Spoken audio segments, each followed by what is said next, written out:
Hello guys, welcome back to my YouTube channel yes K study a way of success. मैं हूं आपका educator Shivam Mishra. आपका स्वागत करते हैं आपके अपने YouTube channel yes K study पर। और यहां पे लेके आए मेरे प्यारे बच्चों काफ़ी इम्पॉर्टेंट चैप्टर क्लास 9 का चैप्टर नंबर 4 है परमाणु की संरचना। इसके पहले जो चैप्टर है आपके मैंने पूरा कंप्लीट आपका मेरे प्यारे बच्चों अपलोड कर दिया है। पूरा कंप्लीट वीडियो मैंने अपलोड कर दिया है, तो जाके वहां से आप पूरा प्लेलिस्ट से वॉच कर सकते हो। तो ये चौथा चैप्टर आपका है, वो क्या है, स्ट्रक्चर ऑफ एटम, परमाणु संरचना। ठीक है, तो इसमें पूरा कंप्लीट चैप्टर देखेंगे। आपको कहीं से भी प्रॉब्लम क्रिएट हो रही है, ऐसा लग रहा है कि सर ने ये नहीं समझा रहा है, इस पॉइंट को थोड़ा आप क्लियर कर दीजिए, तो उसको भी मैं आपको अच्छे से समझा दूंगा, ताकि कोई भी आपको कोई भी टेंशन बिल्कुल भी कहीं से लेनी नहीं है, और आपको मैं अच्छे से करा दूंगा। ठीक है ना। बस हाँ, आप अच्छे से बस पढ़ाई कीजिए, बस आप अच्छे से पढ़ाई कीजिए, और भी आपको कुछ भी करने की जरूरत नहीं है। तो यहाँ पे है परमाणु संरचना, यानी कि स्ट्रक्चर ऑफ एटम। क्या है? स्ट्रक्चर ऑफ एटम, परमाणु संरचना। तो सबसे पहला इसमें जो हेडिंग आती होती है परमाणु में आवेशित कण, यानी कि charged particles in atom. Charge particle in atom यानी परमाणु में आवेशित कण होता क्या है? तो वह कण जिसमें विद्युत आवेश होता है आवेशित कण कहलाते हैं। जो परमाणु होते हैं उसमें ही तो आवेशित कण उपस्थित होते हैं, और परमाणु जब ढेर सारे परमाणु बनते हैं तो कहीं ना कहीं कण का क्या करते हैं? निर्माण करते हैं। तो आवेशित कण होता क्या है? तो सीधा बता देना है, वह कण जिसमें विद्युत आवेश होता है आवेशित कण कहलाते हैं। वह कण जिसमें विद्युत आवेश होता है आवेशित कण कहलाते हैं। ओके, अब इसमें जो आती है आपकी हेडिंग वो आती है कैथोड किरणें, यानी कि बोले तो इलेक्ट्रॉन की खोज। कैथोड किरणें यानी कि इलेक्ट्रॉन की खोज। ये कैथोड किरणें क्या होती हैं? तो कैथोड रेज बोले तो discovery of electron. Cathode rays यानी कि डिस्कवरी ऑफ इलेक्ट्रॉन। तो सबसे पहले देखें तो कैथोड किरणों की खोज किसने की थी? तो जो कैथोड किरणों की खोज की तो वो किए थे जे थॉमसन ने किया था। कैथोड किरणों की खोज किसने किया था? जे थॉमसन ने किया था। किस सन में? सन 1897 ईस्वी में किया था। कैथोड किरणों की खोज किसने की थी? तो आपको सीधा बता देना है, कैथोड किरणों की खोज जे थॉमसन नामक वैज्ञानिक ने सन 1897 ईस्वी में किया था। इन्होंने क्या की? एक परख नली ली। पहले इसको देखते हैं, तब हम यहाँ पे समझाते हुए आपको पढ़ा देंगे। ठीक है ना। तो यहाँ पे है, सबसे पहले कांच की एक विसर्जन नली में एक गैस को अत्यंत कम दाब, यानी जैसे कि Hg को मैंने लिया कितने पर? 0.01 mm पर भर कर उच्च वोल्ट की विद्युत धारा प्रवाहित करते हैं। ये जो विसर्जन नलिका है, इसमें क्या किया? विसर्जन नलिका लिया और इसमें बहुत कम दाब पर हम लोग गैस भर दिए। गैस भरने के बाद इसमें उच्च वोल्ट की विद्युत धारा प्रवाहित किया गया। विसर्जन नलिका में कैथोड बोले तो ऋण इलेक्ट्रोड से अदृश्य किरणें निकलती हैं। यहाँ से कैथोड से कुछ क्या निकलती हैं? अदृश्य किरणें निकलती हैं, जो कि एनोड की ओर जाकर टकराती हैं। ठीक है ना, जो एनोड की ओर चलती हैं, तथा विसर्जन नली में कैथोड के सामने कांच की दीवार पर हरे रंग की प्रतिदीप्त उत्पन्न करती हैं। अब बात आती है आपकी कैथोड किरणों के गुण। ये कैथोड किरणों में क्या क्या गुण पाए जाते हैं, यानी कि properties of cathode rays, cathode किरणों के गुण। तो सबसे पहले इसमें पहला पॉइंट है कि कैथोड किरणों में क्या क्या गुण होता है। आपको ये जो पॉइंट है उसको अच्छे से आपको तैयार कर लेना है। ठीक है ना, जो कि आपके लिए बहुत ही महत्वपूर्ण है। तो पहला इसमें कैथोड किरणें सीधी रेखा में चलती हैं। जो कैथोड किरणें होती हैं ये कैसे चलती हैं? तो कैथोड किरणें सदैव व सदैव सीधी रेखा में चलती हैं, तथा अपने मार्ग में रखी अपारदर्शी वस्तुओं की छाया कैथोड के सामने वाली दीवार पर उत्पन्न करती हैं। जो कैथोड किरणें होती हैं ये हमेशा और हमेशा सीधी रेखा में ही चलती हैं, तथा अपने मार्ग में रखी अपारदर्शी वस्तु की छाया जो होती हो वो किस बनाती है, कैथोड के सामने वाली दीवार पर उत्पन्न करती हैं। दूसरा देखें तो ये किरणें फोटोग्राफिक प्लेट को प्रभावित करती हैं। ये जो किरणें होती हैं, कैथोड किरणें होती हैं, यह फोटोग्राफिक प्लेट को क्या कर देती हैं, बहुत ही प्रभावित करती हैं। तीसरा पॉइंट देखें तो इन किरणों की गतिज ऊर्जा अधिक होती है। जो कैथोड किरणों की गतिज ऊर्जा होती है क्या होती है, बहुत अधिक होती है। चौथा देखें तो ये किरणें उच्च गलनांक की धातु से टकराकर उत्पन्न यक्स किरणें उत्पन्न करती है। जब कैथोड किरणें उच्च गलनांक जितनी भी धातुएं हैं अगर उससे टकराएंगी तो क्या उत्पन्न करेंगी, एक्स किरणें उत्पन्न करती हैं। अब आता है आपका इलेक्ट्रॉन एवं उसकी विशेषताएं, यानी कि इलेक्ट्रॉन एंड हिज प्रॉपर्टीज, यानी कि इलेक्ट्रॉन और उसकी विशेषताएं। तो जो इलेक्ट्रॉन है वो सभी परमाणुओं का क्या होता है, मौलिक कण होता है। परमाणु में क्या क्या पाया जाता है, तो परमाणु में तीन चीज पाया जाता है, इलेक्ट्रॉन, प्रोटॉन और न्यूट्रॉन। जो इलेक्ट्रॉन होते हैं विद्युत के ऋणावेशित कण होते हैं, जो प्रोटॉन होते हैं विद्युत के धनावेशित कण होते हैं, तथा जो न्यूट्रॉन होते हैं वो क्या होते हैं मेरे प्यारे बच्चों, उदासीन कण होते हैं। दूसरा देखें तो द्रव्यों में विद्युत का प्रवाह इलेक्ट्रॉन के द्वारा ही होता है। जो द्रव्य होते हैं, जो पदार्थ होते हैं, उसमें जो विद्युत धारा का प्रवाह होता है वो सदैव किसके द्वारा होता है, तो इलेक्ट्रॉनों के द्वारा ही विद्युत धारा का क्या होता है, प्रवाह होता है। किसमें विद्युत धारा का प्रवाह होता है, वो होता है मेरे प्यारे बच्चों द्रव्यों में। किसके कारण होता है, इलेक्ट्रॉन के, क्योंकि जो द्रव्य होते हैं उसमें मुक्त इलेक्ट्रॉन पाए जाते हैं और मुक्त इलेक्ट्रॉन कारण ही उसमें इसका क्या होता है, प्रवाह होता है। ठीक है। तीसरा पॉइंट में है सभी तत्वों के रासायनिक गुण उनके परमाणुओं में उपस्थित इलेक्ट्रॉन की संख्या पर निर्भर करते हैं। जो तत्वों के रासायनिक गुण होते हैं, जितने भी तत्व होते हैं, अगर उनके रासायनिक गुण देखें तो उनके जो परमाणु होते हैं, परमाणु क्या उपस्थित होते हैं, इलेक्ट्रॉन, उनकी संख्या पर ही निर्भर करते हैं जो उसमें पाए जाते हैं गुण। ठीक है ना, इतनी बात क्लियर हुई आपको। चौथा देखें तो द्रव्यमान 9.1 इंटू 10 घाते 9.1 गुणित 10 घाते -28 ग्राम तथा जो आवेश होता है 1 यानी 1.60 इंटू 10 घाते -19 कूलाम होता है। द्रव्यमान का भार कितना होता है ग्राम में, तो 9.1 इंटू 10 घाते -28 तथा आवेश कितना होता है, तो 1.60 इंटू 10 घाते -19 कूलाम होता है। कैथोड किरणों की खोज मैंने देख लिया।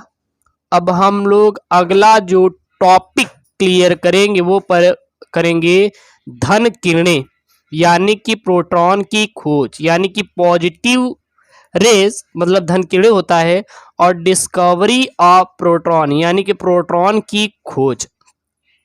तो प्रोटॉन की खोज किसने की थी, तो गोल्डस्टीन नामक वैज्ञानिक ने किया था। प्रोटॉन की खोज किसने किया था, गोल्डस्टीन नामक वैज्ञानिक ने किया था। किस सन में, सन 1886 ईस्वी में किया था। ठीक है ना, तो आप लिखेंगे गोल्डस्टीन ने प्रयोगों द्वारा ज्ञात किया कि विसर्जन नली में छिद्र युक्त कैथोड प्रयुक्त करके गैसों में अत्यंत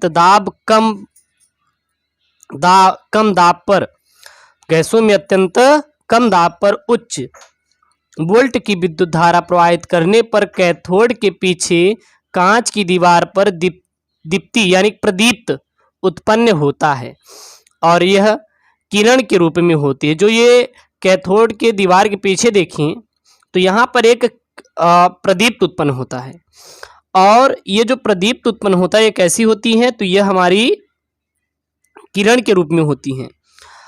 1897 ईस्वी में विल्हेम वीन ने इन्हें प्रोटॉन कहा।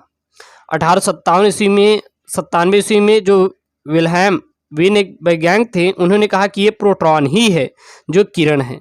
उसके पश्चात 1897 में जे थॉमसन ने इन्हें धन किरणों का नाम दे दिया।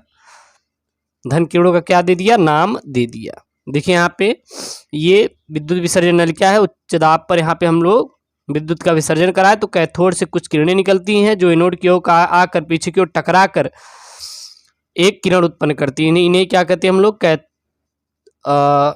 कैथोड एनोड किरण कहते हैं, यानी कि बोले तो धन किरणें कहा जाता है। अब आती है धन किरणों के गुण, यानी कि प्रॉपर्टीज ऑफ पॉजिटिव रेज, यानी धन किरणों में क्या क्या गुण होता है। तो पहला देखें तो धन किरणें एक सीधी रेखा में चलती हैं। धन किरणें कैसे चलती हैं? एक सीधी रेखा में चलती हैं। और जो कैथोड होती है वो धन किरणों के विपरीत में चलती है। बात समझ आई है ना? यहाँ पे ये बोला गया कि जो धन किरणें होती है वो तो एक सीधी रेखा में चलती हैं, लेकिन इसके विपरीत क्या चलती है? हमारी कैथोड किरणें चलती है। दूसरा पॉइंट क्या है? धन किरणों का वेग कैथोड किरणों के वेग से कम होता है। जो धन किरणों का वेग होता है वो हमेशा और हमेशा कैथोड किरणों के वेग से कम होता है। तीसरा पॉइंट क्या है? ये फोटोग्राफिक प्लेट को प्रभावित करती है। हमेशा जो ये किरणें होती हैं यह किसको प्रभावित करती हैं? तो ये जो फोटोग्राफिक प्लेट होती है उस पर प्रभाव डालती हैं। चौथा देखें तो इनका द्रव्यमान विसर्जन नलिका में ली गई गैस के परमाणुओं के द्रव्यमान के लगभग बराबर होता है। जो इनका द्रव्यमान होता है वो जो विसर्जन नलिका में ली गई गैसों के परमाणुओं के द्रव्यमान के लगभग हमेशा और हमेशा क्या होता है? इक्वल टू, यानी बोले तो बराबर होता है। धन किरणें भी प्रतिदीप्ति और स्फुरदीप्ति उत्पन्न करती हैं, यानी कि जो हमारी धन किरणें होती हैं यह प्रतिदीप्त एवं स्फुरदीप्त होती है। अब आता है आपका प्रोटॉन एवं उसकी विशेषताएं। प्रोटॉन एवं विस्तृत, क्योंकि जो कैथोड है वो एक्चुअली में इलेक्ट्रॉन है और जो एनोड है वो एक्चुअली में क्या है? प्रोटॉन है। तो बात वही हुई। तो प्रोटॉन और उसकी विशेषताएं बोले प्रोटॉन एंड इट्स कैरेक्टरिस्टिक्स।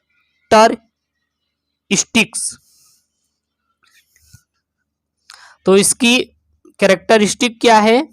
तो सबसे पहला देखें तो प्रोटॉन विशेषताएं, प्रोटॉन को सामान्य तथा पी से, यहां पे अब सही है, प्रोटॉन को सामान्यतः पी से तथा नाभिकीय अभिक्रियाओं में 1H1 से प्रदर्शित करते हैं। अगर प्रोटॉन को देखें तो इसको किससे प्रदर्शित किया जाता है? तो इसे हमेशा और हमेशा पी से ही प्रदर्शित करते हैं, लेकिन जब नाभिकीय अभिक्रियाओं की बात करते हैं तो उसमें 1H1 से प्रदर्शित किया जाता है। और 1H1, 1H1, 1H2, 1H3 protium, deuterium, tritium. तो जो ये 1H1 होता है हमारा क्या है? प्रोटियम है। 1H2 होता है तो ड्यूटेरियम, 1H3 होता है तो ट्राइटियम हो जाता है। दूसरा देखें तो प्रोटॉन पर इकाई धन आवेश होता है जिसका मान 1.6 इंटू 10⁻⁻19 कूलाम होता है। जो प्रोटॉन पे कौन सा आवेश होता है? तो इकाई धन आवेश होता है जिसका मान कितना होता है? 1.6 इंटू 10⁻19 कूलाम होता है। तीसरा देखें तो प्रोटॉन की त्रिज्या लगभग 10⁻13 सेंटीमीटर होती है। जो प्रोटॉन की त्रिज्याएं होती हैं वो कितनी होती है? तो वो 10⁻13 सेंटीमीटर होती हैं। चौथा देखें तो प्रोटॉन का आवेश तथा द्रव्यमान यानी कि E/m, यानी प्रोटॉन का आवेश E और प्रोटॉन का द्रव्यमान m सदैव स्थिर नहीं होता, कभी कांस्टेंट इसका नहीं होता। ओके, अब आपका आता है परमाणुओं में अनावेशित कण। परमाणुओं में अनावेशित कण यानी कोई भी आवेश ना हो तो उसे अनावेशित कण कहते हैं, यानी कि न्यूट्रॉन पार्टिकल्स इन एटम। जो न्यूट्रॉन होते हैं वो क्या होते हैं? आवेश उस पर नहीं होता, यानी कि अनावेशित होती हैं। तो परमाणु में अनावेशित कण यानी कि न्यूट्रॉन पार्टिकल इन एटम, ठीक है ना।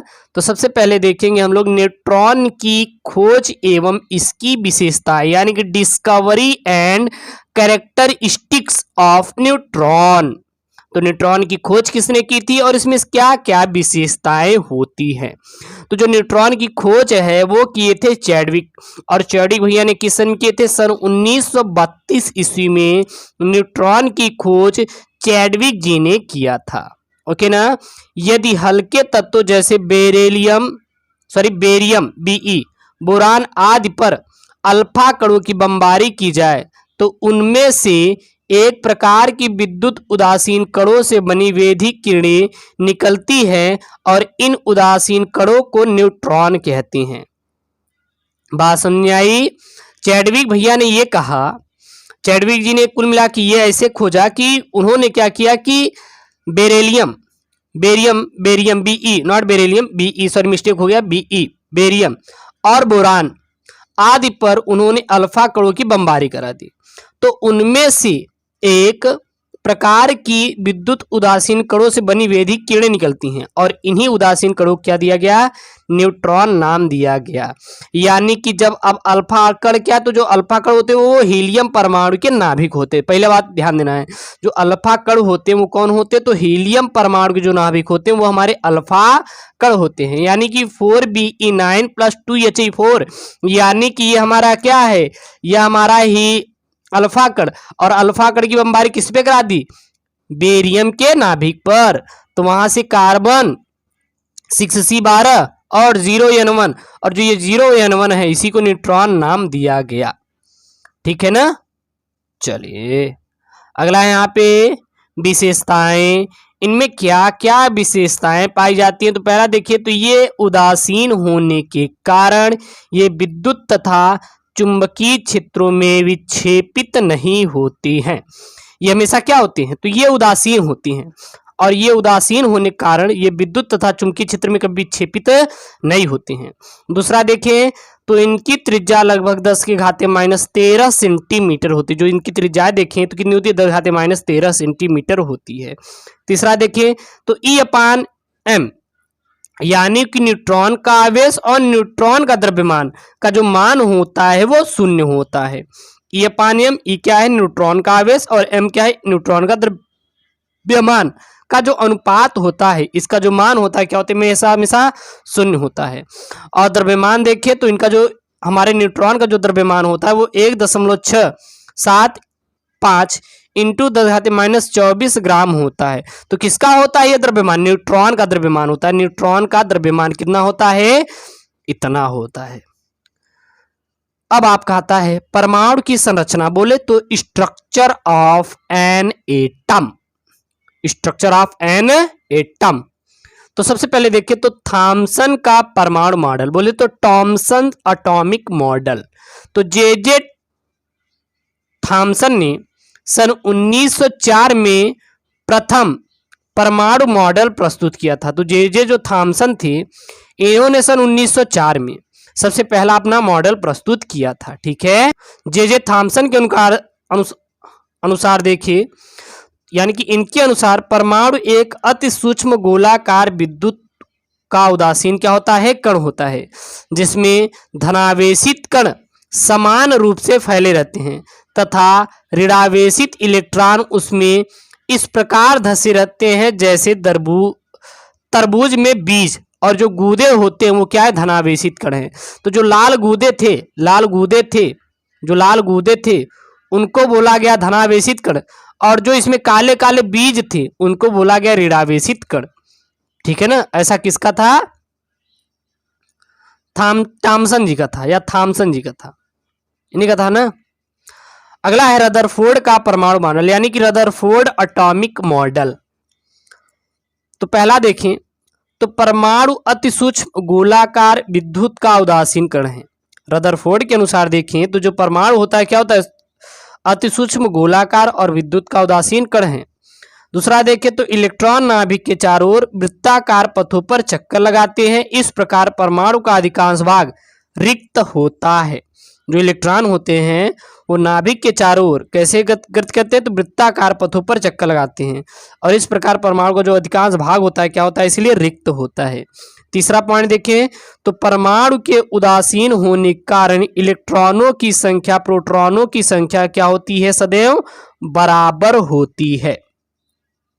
चौथा देखिए पॉइंट में, तो नाभिक का आकार परमाणु आकार की तुलना में बहुत कम होता है। जो नाभिक का आकार होता है परमाणु की आकार तुलना में क्या होता है? बहुत कम होता है।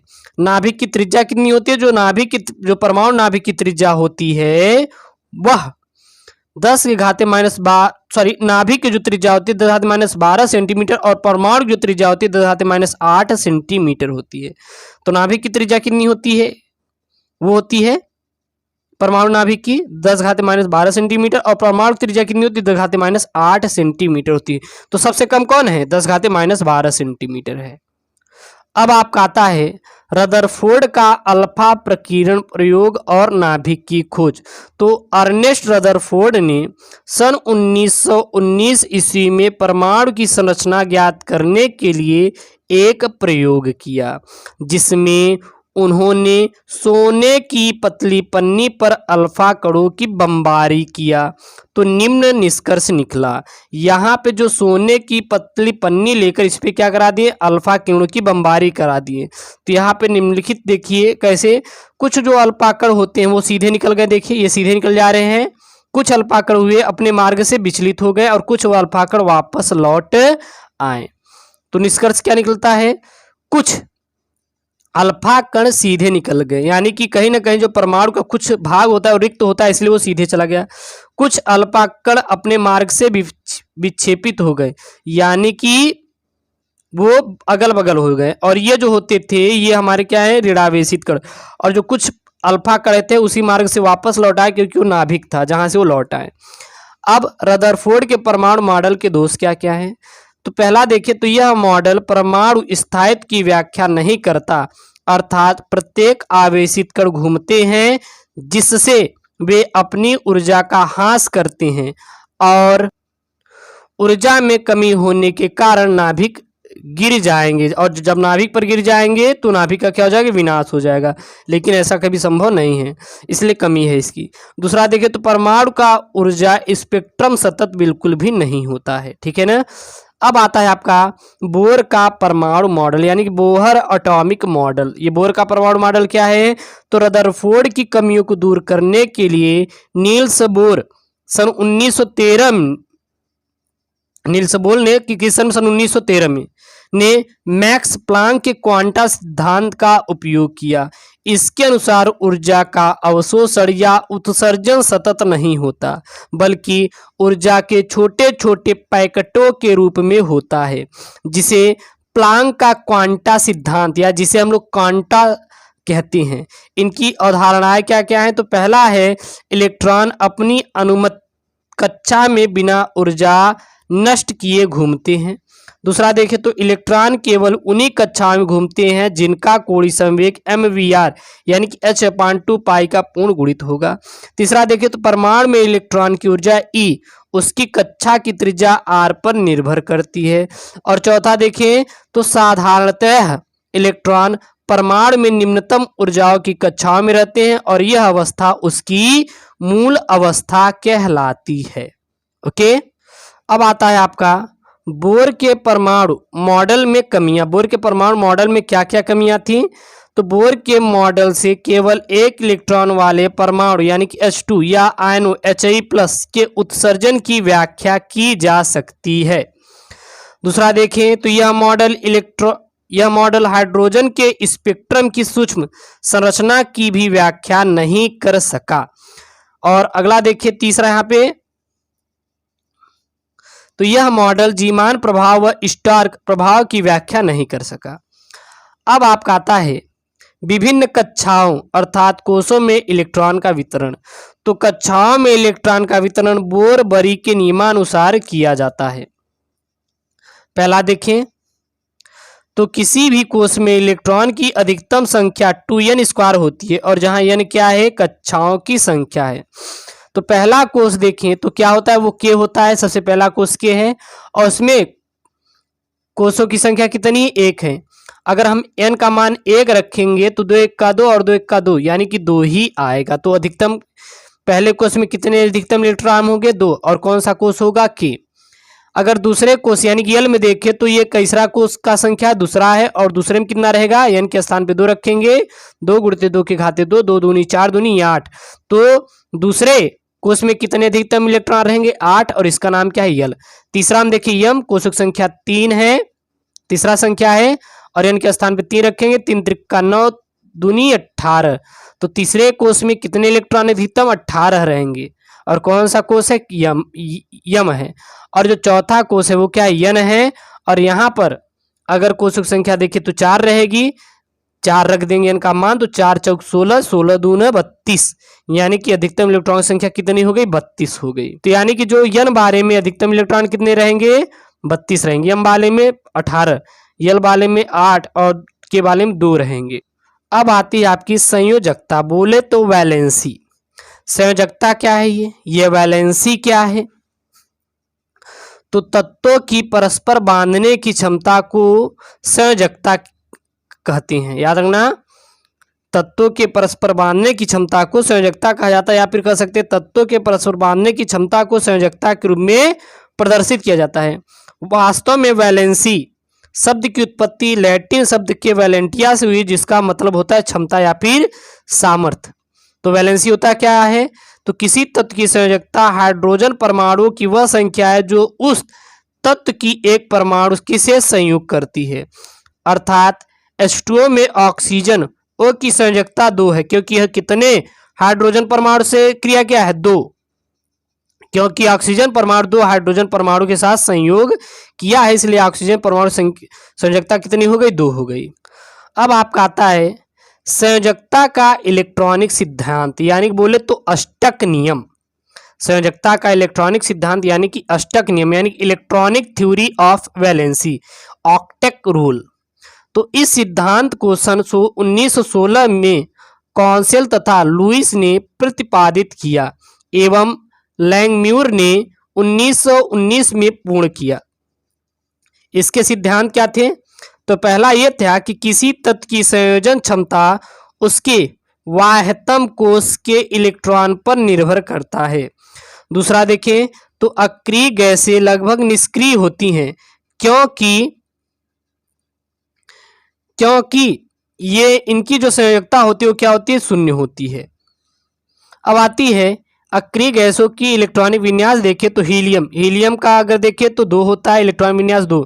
नियान का 10 होता है, 2 8। तो देखिए पूर्ण है। आर्गन कितना होता है, 18, इसलिए 2 8 8। क्रिप्टॉन का देखें तो 36, 2 8, 18 और 8। तीसरा पॉइंट देखिए तो इसमें जिन तत्वों के बाह्यतम कोश में इलेक्ट्रॉन की संख्या 8 से कम होती है तो वे इलेक्ट्रॉनों के आदान प्रदान या साझेदारी द्वारा अपना अष्टक पूर्ण करते हैं। चौथा देखिए तो परमाणु अपना अष्टक निम्न विधियों द्वारा पूर्ण कर सकता है। पहला, इलेक्ट्रॉनों के आदान प्रदान के द्वारा यानी कि वैद्युत संयोजक बंध, इलेक्ट्रॉनों की बराबरी साझेदारी द्वारा यानी कि सहसंयोजक बंध, इलेक्ट्रॉनों की एक पक्षीय साझेदारी द्वारा यानी उप सहसंयोजक बंध। और यहाँ पे पांचवा है अष्टक पूर्ण होने के लिए इलेक्ट्रॉन जितने इलेक्ट्रॉन का आदान प्रदान करते हैं उसे उस तत्व की क्या कहते हैं, संयोजकता कहते हैं। अब आपका आता है परमाणु क्रमांक या परमाणु संख्या। तो किसी तत्व के नाभिक में उपस्थित कुल प्रोटॉनों की संख्या उस तत्व का परमाणु क्रमांक कहलाती है और इसे Z से प्रदर्शित किया जाता है। परमाणु क्रमांक बराबर होता है प्रोटॉनों की संख्या या फिर इलेक्ट्रॉनों की संख्या। अब परमाणु क्रमांक का महत्व क्यों है, तो सिग्निफिकेंस ऑफ एटॉमिक नंबर। तो परमाणु के इलेक्ट्रॉनिक विन्यास करने के लिए परमाणु संख्या की जरूरत पड़ती है। परमाणु में प्रोटॉनों तथा इलेक्ट्रॉनों की संख्या ज्ञात करने के परमाणु क्रमांक जरूरत पड़ती है। और तत्वों के गुणधर्मों का, क्योंकि ये परमाणु क्रमांक पर निर्भर करते हैं तो उनके गुणधर्म ज्ञात करने पर भी के लिए भी इनकी जरूरत पड़ती है। अब आती है द्रव्यमान संख्या यानी मास नंबर। तो किसी परमाणु के नाभिक में उपस्थित प्रोटॉन और न्यूट्रॉनों की संख्या के योग को उस परमाणु का द्रव्यमान संख्या कहते हैं और द्रव्यमान संख्या को A से प्रदर्शित किया जाता है। द्रव्यमान संख्या बराबर क्या हो जाए, प्रोटॉनों की संख्या प्लस न्यूट्रॉनों की संख्या, अर्थात A बराबर P प्लस N या फिर Z प्लस N हो जाएगा। जहां A क्या है द्रव्यमान संख्या, P क्या है प्रोटॉन संख्या और N क्या है न्यूट्रॉनों की संख्या। अब आपका आता है परमाणु क्रमांक व द्रव्यमान संख्या में संबंध। तो न्यूट्रॉनों की संख्या देखें तो द्रव्यमान संख्या माइनस परमाणु संख्या, न्यूट्रॉन की संख्या निकालना हो जो द्रव्यमान संख्या होता है परमाणु संख्या निकाल देंगे, अर्थात परमाणु भार माइनस परमाणु क्रमांक जो हो गया वो न्यूट्रॉनों की संख्या बराबर हो जाएगा। अब आता है विभिन्न परमाणुक स्पीसीज यानी समस्थानिक क्या होते हैं, जिसको बोलते हैं आइसोटोप्स। समस्थानिक क्या होते हैं? तो एक ही तत्व की वे परमाणु जिनकी परमाणु संख्या समान किंतु द्रव्यमान संख्या भिन्न भिन्न होती हैं, उसे हम समस्थानिक कहते हैं। जैसे हाइड्रोजन के 3 समस्थानिक है, हाइड्रोजन 3 समस्थानिक, प्रोट्रियम, ड्यूटेरियम, ट्राइट्रियम, और ये तो हाइड्रोजन कहलाता है लेकिन इसका प्रोट्रियम नाम है, ड्यूटेरियम और ट्राइट्रियम। देखिए इसमें जो परमाणु क्रमांक है समान है 1 1 1, लेकिन द्रव्यमान संख्या देखिए भिन्न है 1 2 3, तो इसको हम लोग समस्थानिक कहते हैं। अब आपका आता है समस्थानिकों के गुण यानी प्रॉपर्टीज ऑफ आइसोटोप्स, यानी कि समस्थानिकों में क्या क्या गुण होते हैं। तो पहला देखें तो इनके परमाणु क्रमांक समान तथा द्रव्यमान संख्याएं भिन्न भिन्न होती हैं। दूसरा देखें तो इनमें इलेक्ट्रॉनों तथा प्रोटॉनों की संख्या समान तथा न्यूट्रॉनों की संख्या भिन्न भिन्न होती है। तीसरा देखें तो समस्थानिकों के भौतिक गुण जैसे घनत्व, क्वथनांक आदि क्या होते हैं? भिन्न होते हैं। तो ये समस्थानिकों क्या होते हैं? गुण होते हैं। अब आता है आपका समस्थानिकों का उपयोग। तो पहला परमाणु रिएक्टर में यूरेनियम के एक समस्थानिक यानी कि यूरेनियम 235 का उपयोग ईंधन के रूप में किया जाता है। दूसरा जीवाश्म की आयु सीमा ज्ञात करने के लिए जैसे कार्बन 14 का उपयोग करते हैं। और वहीं पे आयोडीन के समस्थानिक का उपयोग घेंघा रोग के उपचार में भी किया जाता है। तो ये समस्थानिकों क्या उपयोग है। अब आता है समभारिक। समभारिक क्या होते हैं? वे तत्व जिनकी द्रव्यमान संख्या समान होती है किंतु परमाणु संख्या भिन्न होती है, उसे समभारिक कहते हैं। जैसे आर्गन, पोटेशियम और कैल्शियम, इनका देखें तो जो द्रव्यमान संख्या है देखिए 40 40 40 समान है, लेकिन जो परमाणु क्रमांक है 18 19 20 ये क्या है? भिन्न है, तो इसे हम लोग समभारिक कहते हैं। समभारिकों के क्या गुण होते हैं? तो पहला देखिए समभारिकों में मूल कणों की संख्या भिन्न भिन्न होने के कारण उनके भौतिक गुण भी क्या होते हैं? भिन्न भिन्न होते हैं। और आवर्त सारणी में समभारिकों का स्थान भिन्न भिन्न होता है। और समभारिकों में प्रोटॉनों एवं न्यूट्रॉनों की संख्या का योग क्या होता है? समान होता है, परंतु परमाणु क्रमांक क्या होते हैं? भिन्न भिन्न होते हैं। अब लास्ट टॉपिक आता है क्लास 9 चैप्टर 4 में सब न्यूट्रॉनिक है। ये लास्ट टॉपिक है क्लास 9 चैप्टर 4 परमाणु में। ये आपकी है ना हिंदी मीडियम वालों के लिए क्लास 9 चैप्टर 4 का इन हिंदी है। ये तत्वों के वे परमाणु जिनमें न्यूट्रॉन की संख्या समान तथा द्रव्यमान संख्या एवं परमाणु संख्या दोनों भिन्न भिन्न होती है, उसे सम न्यूट्रॉनिक कहते हैं। उसे क्या कहा जाता है? सम न्यूट्रॉनिक कहा जाता है। जैसे कार्बन, नाइट्रोजन, ऑक्सीजन में न्यूट्रॉनों की संख्या समान होती है लेकिन द्रव्यमान संख्या, परमाणु संख्या क्या होती है? भिन्न भिन्न होती है, उसे सम न्यूट्रॉनिक कहते हैं। तो हर एक वीडियो प्लेलिस्ट मिल जाएगी, जाके मेरे प्यारे वहां से वॉच कर सकते हो। थैंक यू, जय हिंद।